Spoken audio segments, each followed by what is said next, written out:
ስማ እንዴት በዛሬ በተቀደሰች ቀን እንዳንተ አይነት እርኩስ ሰው ይወለዳል? እንኳን ደህና መጣህ ወንድማችን ቤተ ህይወት።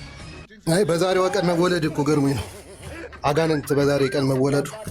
አየህ እኛ ዛሬ ለእመቤታችን ሻማ ስናበራ እንዳንተ አይነት እርኩስ ሰዎች ደግሞ እንረግማቸዋለን ማለት ነው። ታዲያ በራስህ ግን በዛሬ ቀን ተወልደ የእመቤታችን ጠላት በመሆነ በራስህ ግን እዘንበትሽ።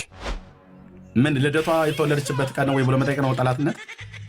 ከካም እኮ ያው ከካምነትን ግን እዚህ ብዙ አይነግርህም ሶሻል ሚዲያ ላይ ያው እኔ በግልጽ ነበር ያው ያያው ስለሆነ ከኩን ችግር የለውም። እሱኛውን ቀስ ብዬ አራግፈዋለሁ። ግን የጠየቅኩ ማርያም ዛሬ መወለዷ እውነት ነው ወይ ብዬ መጠየቄ፣ ቀኑ ትክክል ነው ወይ ብዬ መጠየቄ ነው ወይ? አንተም ተወልደሃል እኮ አልኩህ።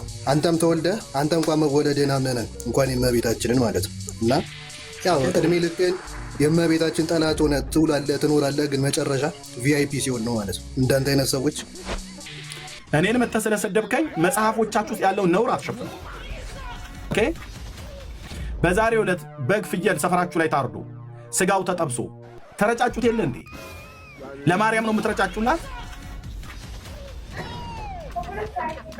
በብረት ምጣድ ተጠብሶ ማንም ሰው ጠባሹ እንኳን ሳይቀምሰው አይደል እንዴ?